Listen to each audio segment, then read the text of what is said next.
Hi, Andy Sutton here. Welcome to movieindamonth.co.uk, and here's a very quick interview with a friend of mine, Andrew Ireland, who knows a thing or two about making low-budget films. I'm Andrew Ireland, and I work in the Bournemouth University Media School. I'm the Associate Dean for Undergraduate Programmes. When people embark on making a low-budget film, whether it be a short film or a feature, the thing that takes them forward is, energy and enthusiasm, which is really important, more so than money. But the problem is, often someone who wants to direct it and be the creative vision behind it will take on board all the other more logistical roles, such as producer, production manager, location manager, all that stuff.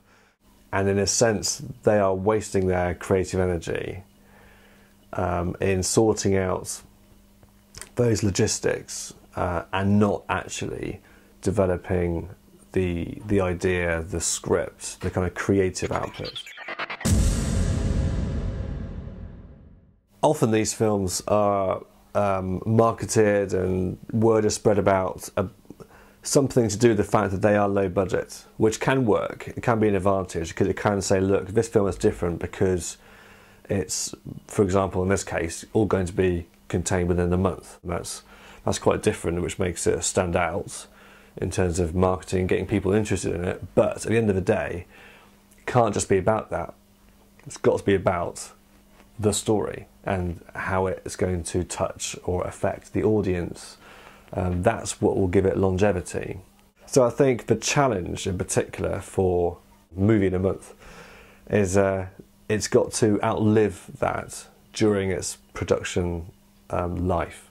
And so after post-production, yes, the hook can be, wow, this has all been made in a month. And that is what could bring people to it to watch it. But that should be almost the add-on by that point. It's like, this is a great film, and you know what? It was all done in a month.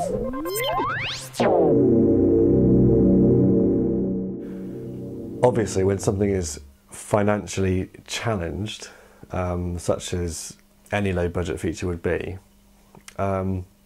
there's this very difficult relationship between being creative and being realistic.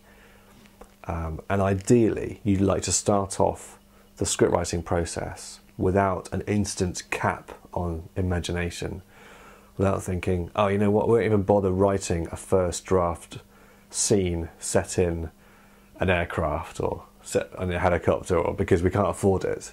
That's a real shame.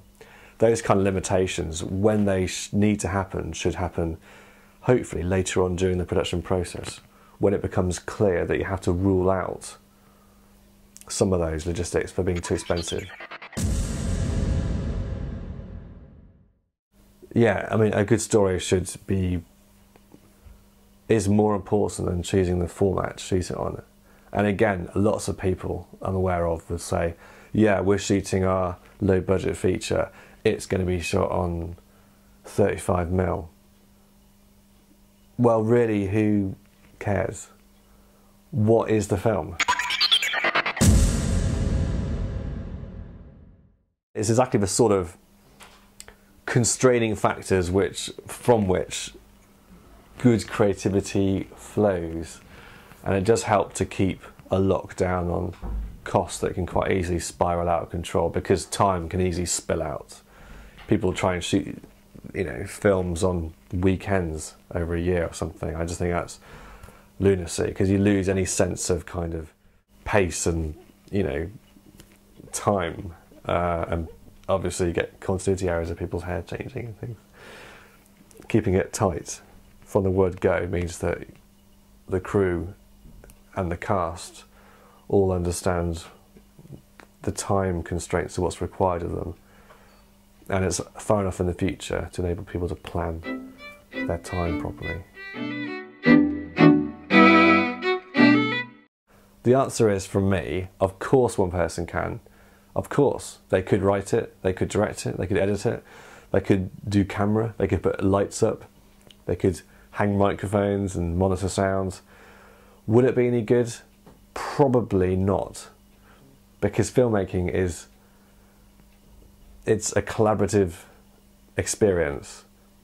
And although it's useful to have one person's vision running the whole thing, running straight through it like a spine, off of that, you need other people's ideas feeding into it.